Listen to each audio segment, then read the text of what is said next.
नमस्कार मंडळी, श्री स्वामी समर्थ. महाराष्ट्रामध्ये गुढीपाडव्याचा सण मोठ्या उत्सवामध्ये साजरा केला जातो. या सणापासून हिंदू नववर्षाची सुरुवात होते. हिंदू पंचांगानुसार चैत्र शुद्ध प्रतिपदेला म्हणजे वसंत ऋतूच्या पहिल्याच दिवशी गुढीपाडव्याचा सण हा साजरा केला जातो.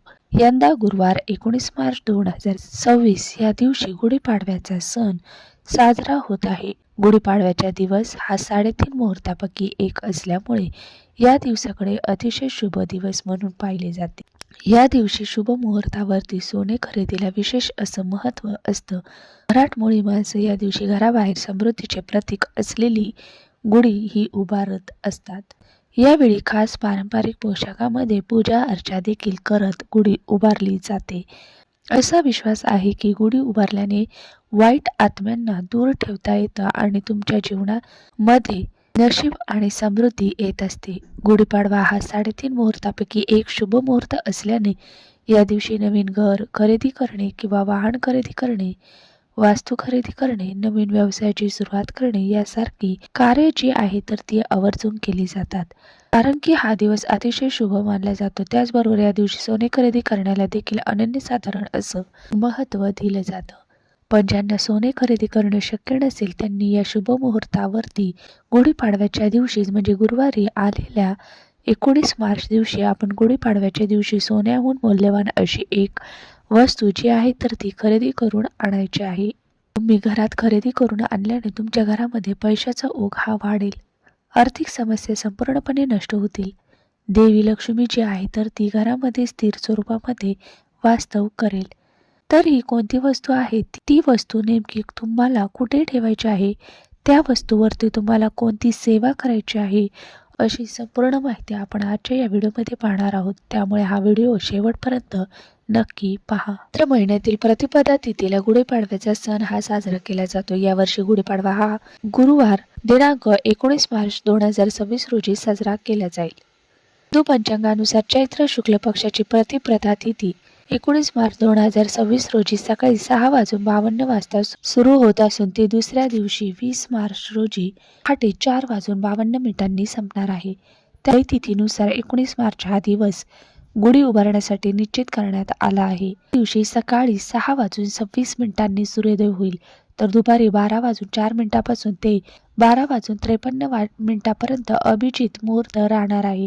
पूजेसाठी अत्यंत शुभ मुहूर्त मानला जाणार आहे. तसेच ब्रह्ममुहूर्त पहाटे 4:51 ते 5:38 या वेळेमध्ये असणार आहे. गुढीपाडवा का साजरा केला जातो याबाबत अनेक पौराणिक कथा सांगितल्या गेल्या आहेत. हिंदू धर्मातील पौराणिक कथेनुसार ब्रह्मदेवाने या दिवशी सृष्टीची निर्मिती केल्याचा समज आहे. त्यामुळे हा सण नवीन वर्षाची सुरुवात म्हणून देखील साजरा केला जातो. पंचांगानुसार हा अत्यंत शुभ दिवस मानला जातो. अजून एका पौराणिक कथेनुसार प्रभू श्रीरामांनी रावणावरती पराभव करून विजय मिळवला आणि अयोध्येमध्ये परतले. त्यांच्या या विजयानंतर त्यांचे स्वागत करण्यासाठी गुढी उभारली जाते, अशी देखील एक समजूत आहे. या दिवशी आपल्या घरामध्ये असलेली गरिबी, दारिद्र्यता घालवण्यासाठी हा काळ अतिशय शुभ मानला जातो. गुढीपाडव्याच्या दिवशी हा उपाय करण्यासाठी तुम्हाला पहाटे लवकर उठायचं आहे. उठल्यानंतर तुमच्या घरचा अंगण वगैरे तुम्हाला स्वच्छ करून घ्यायचं आहे. घराची स्वच्छता करून घ्यायची आहे. त्यानंतर अंघोळ वगैरे आपल्याला पूजा करायची आहे. सगळ्यात आधी देवपूजा करायची आहे. देवपूजा केल्यानंतर मला 8च्या आत गुढी उभारायची आहे.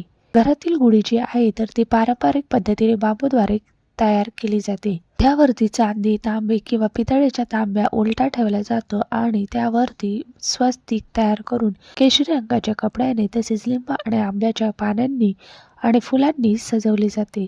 त्यानंतर घराच्या बाहेर उंचावर ही गुढी जी आहे तर ती लावली जाते. गुढी लावल्यानंतर त्याची पूजा केली जाते. घराबाहेर उंचावरती गुढी उभारली जाते. गुढीवरती उलटा करून ठेवलेला तांब्याचा कलश असेल किंवा चांदीचा किंवा पितळेचा कलश असेल, या कलशावरती ज्यावेळी सूर्याची कोवळी किरणे पडतात तर ही कोवळी किरणे जी आहे तर ती परावर्तित होऊन आपल्या घरामध्ये येतात. त्यामुळे आपल्या घरामध्ये सकारात्मक ऊर्जा संचारते. हा जो उपाय आहे तर तो आपल्याला गुढीपाडव्याच्या दिवशी करायचा असतो. तो सकाळी 10च्या आतच तुम्हाला करायचा आहे. अगदी ब्रह्ममुहूर्तावरती सुद्धा तुम्ही हा उपाय जो आहे तर तो करू शकता.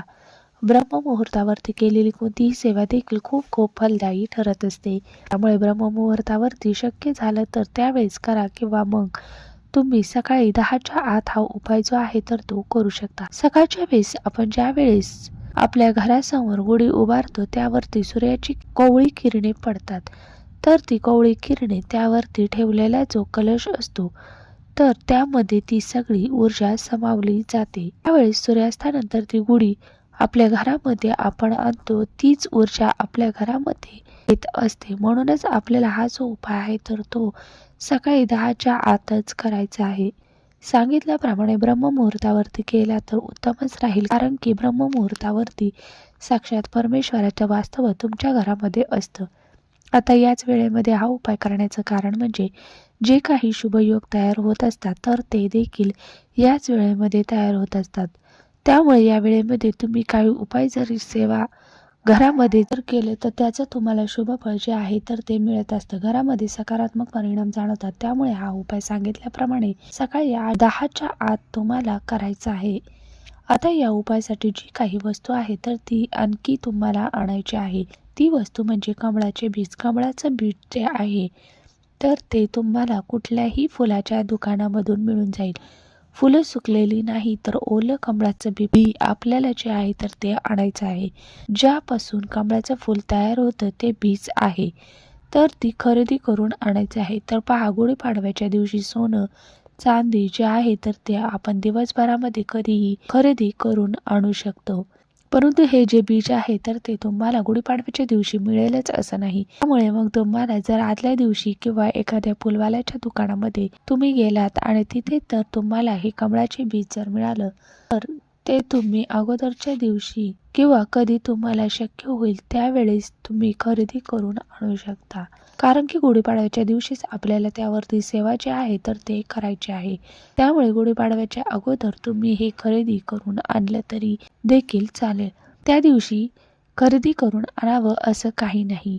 तर आपल्या घरातील गुढी उभारल्यानंतरच आपल्याला हा उपाय जो आहे तर तो करायचा आहे.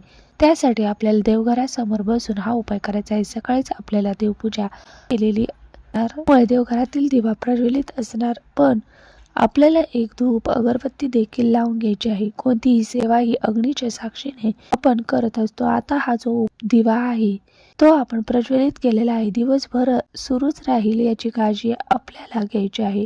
कारण की अखंड लक्ष्मी प्राप्तीसाठी ही सेवा आपण करतोय.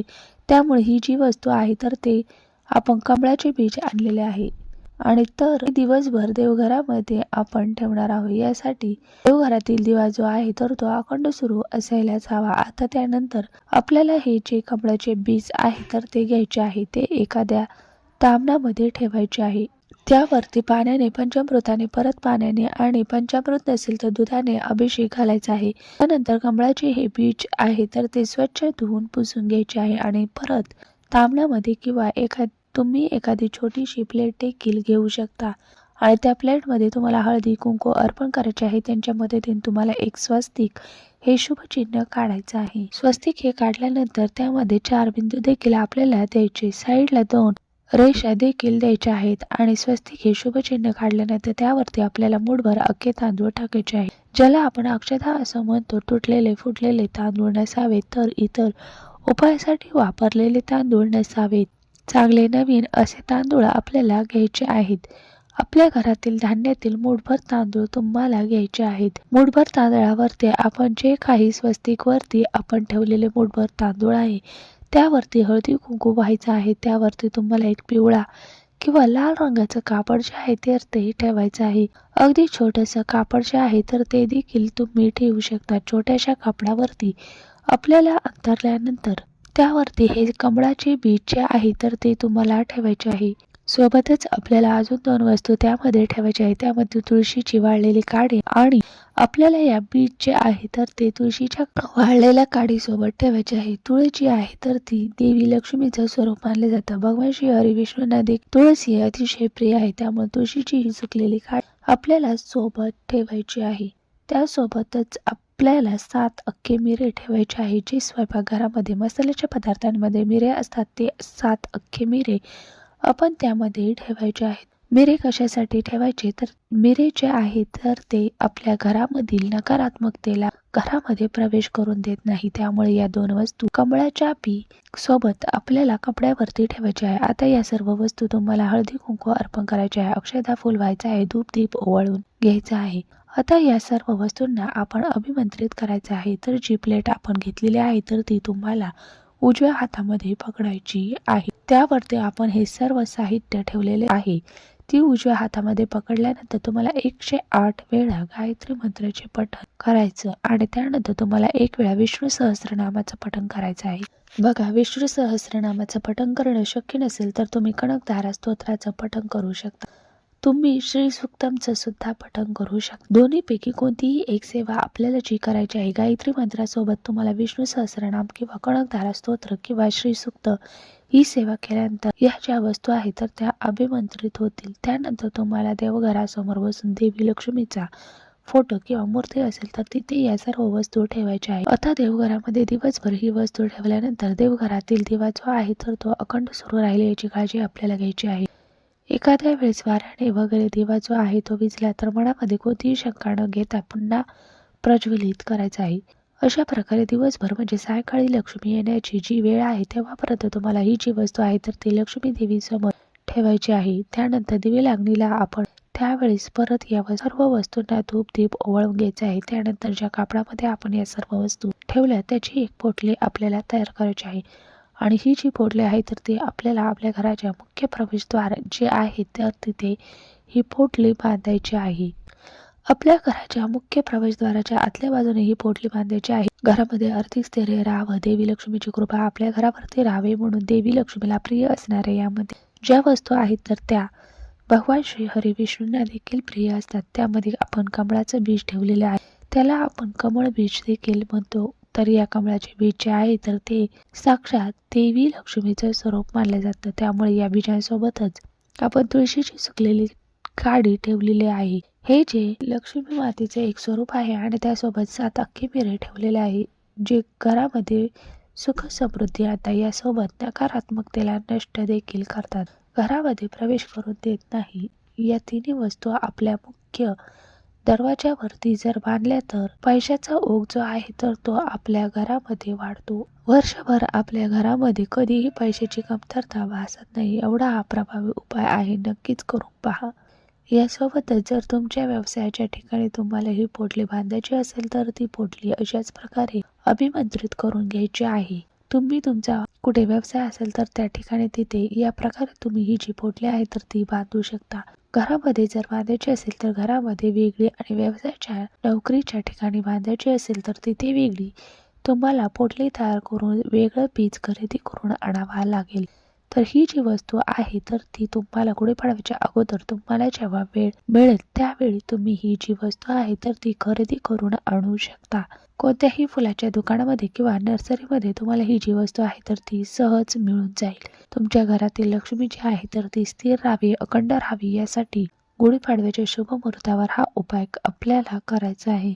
सोन्यापेक्षा ही अनमोल अशी ही वस्तू घरामध्ये खरेदी करून आणल्याने माता लक्ष्मी तर प्रसन्न होतेच, याशिवाय भगवान श्री हरी विष्णूंचे आशीर्वाद देखील तुमच्या घरावरती राहतील. आता आपण गुढीपाडव्याच्या दिवशी काय खरेदी करू नये हे देखील थोडक्यात जाणून घेऊया. गुढीपाडव्याच्या दिवशी आपल्याला प्लास्टिकच्या वस्तू, लोखंडाच्या वस्तू अजिबात खरेदी करायच्या नाहीत. त्याचबरोबर काचेची भांडी सुद्धा खरेदी करायची नाही. शुभ दिवशी या वस्तू अजिबात खरेदी करू नये. त्याचबरोबर गुढीपाडव्याच्या दिवशी चाकू, कात्री, सुई यासारख्या टोकदार वस्तू व धारदार वस्तू अजिबात खरेदी करायची नाहीत. 2. त्याचबरोबर गुढीपाडव्याच्या दिवशी भलेही कोणतीही वस्तू खरेदी करायची झाली नाही आणि जर तुम्ही गुढीपाडव्याच्या दिवशी आपण नवीन कपडे खरेदी करणार असेल तर त्यामध्ये काळ्या रंगाचे कपडे अजिबात खरेदी करायचे नाही. भले तुम्हाला काळ्या रंगाचे कपडे खरेदी करायचे असतील तर ते तुम्ही पाडव्याच्या अगोदर खरेदी करू शकता. मात्र गुढीपाडव्याच्या दिवशी या रंगाचे कपडे किंवा रंगाच्या वस्तू अजिबात खरेदी करायच्या नाहीत. ही चूक अजिबात करू नका. बघा, एक चांगला सणवार आहे, लक्ष्मी आगमनाचा दिवस आहे. काळा रंग खरेदी करणे म्हणजे थोडक्यात निषेध या अर्थाने आपण त्याला म्हणतो आणि त्यामुळे काळा रंग हा अजिबात या दिवशी खरेदी करायचा नाही. धन्यवाद.